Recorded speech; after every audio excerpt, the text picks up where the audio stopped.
Hello, I'm going to be talking about alternate dot patterns and give a sort of guide to it. And by alternate, I just mean alternate to this base pattern. If you want to learn this better than I can do it, I'd recommend looking at Mike Moore's IDA video, which I'll link in the description. But I definitely recommend watching at least the start of this, as some of these patterns might help you get into dots or into that base pattern. And you might get a lot of other interesting patterns that can help ease you into it more. Okay, so the first pattern I recommend learning is dot slams, and if you already know this or want to look at the other ones, I'll have the timestamps in the description. But for prerequisite wise, I just recommend having a pretty good box, a pretty good Boston shuffle, and maybe a pretty okay end box on both sides. So the dot slam is a pretty simple concept, but kind of complicated to pull off. Not too difficult compared to these other patterns, but it involves throwing one up, grabbing it, and dropping it down. And the grip doesn't matter too much for when slamming it down, unlike the base pattern for dots. Any way you slam a ball down will do.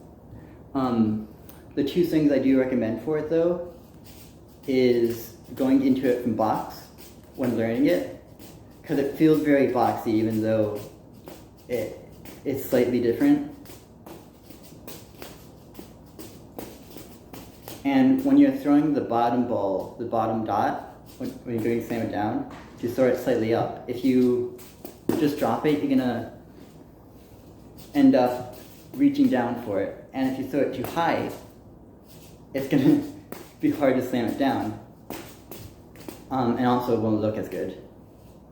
Having like a slight throw is probably the best way to go for this. So the time reverse version is fairly similar. Kind of like you're going into end box, slamming upwards, dotting upwards, going back down, grabbing, slamming that upwards, and keep repeating it. It's also pretty easy to go into from box.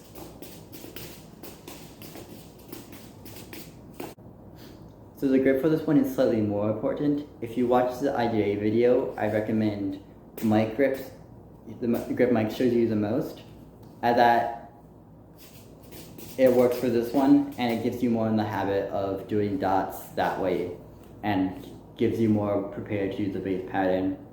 So if you're having a little bit of trouble with this, I recommend practicing end box first, as a lot of the aiming for this goes back into knowing end box, especially on your weaker hand, to get both sides pretty good.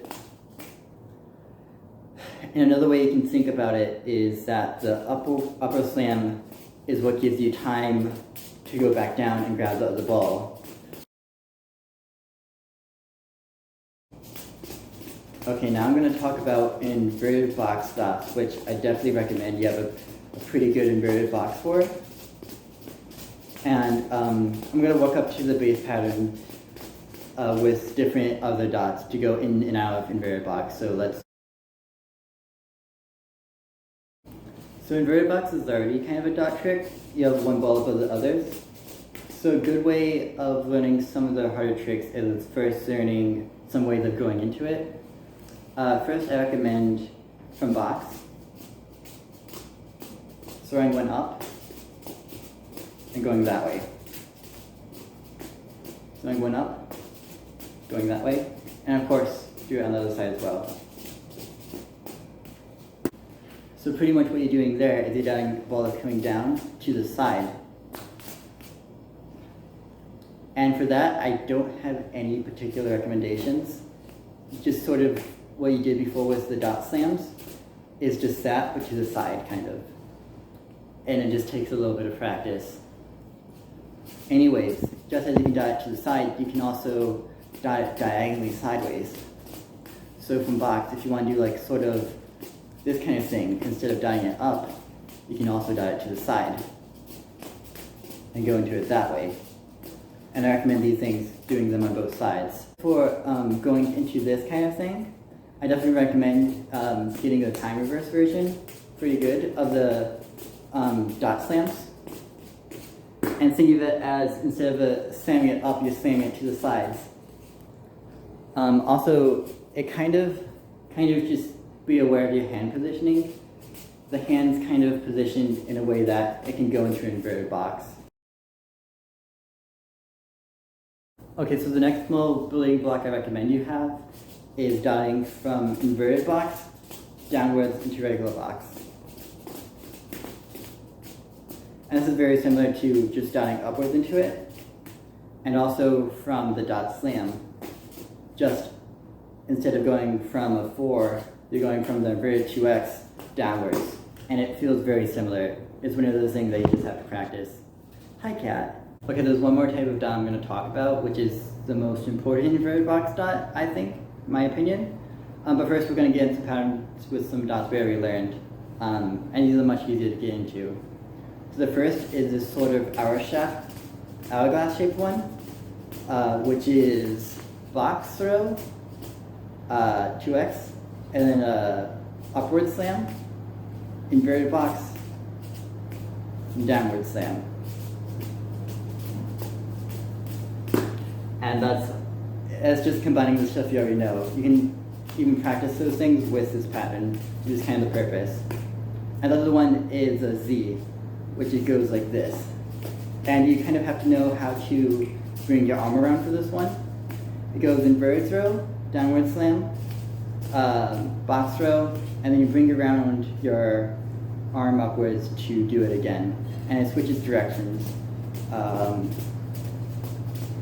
yeah, those are the ones I recommend for learning those building blocks. Okay, now to my favorite one, which is dotting in its inverted throw upwards. So like this. So this is the building block, and the base pattern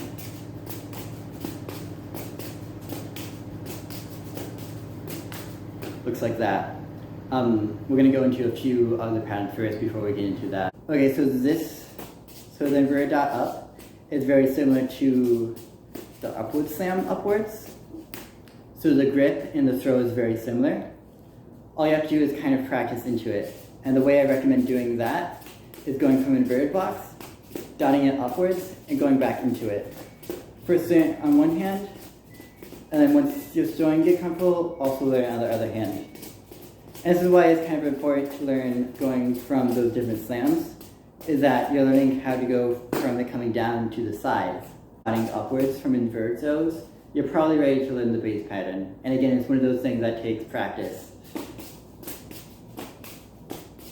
It's very similar to the inverted dot slams, or the upwards dot slams, except instead of doing like an end box upward slams, you're doing an inverted throw.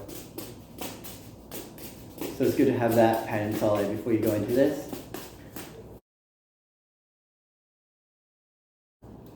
And with that, you have a lot of more pieces to work with. And with that, you can go into a lot of patterns.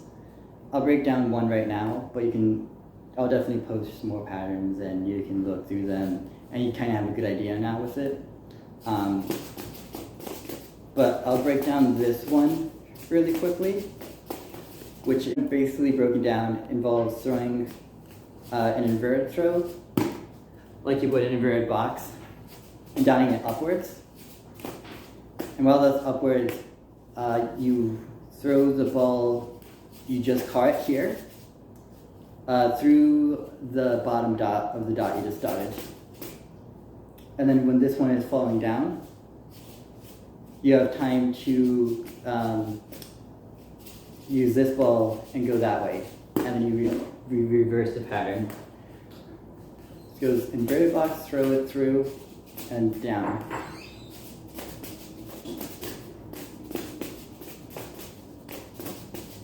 And if you already have a lot of the patterns to talk about already, that one shouldn't be too hard to practice. It'll just take a lot of practice.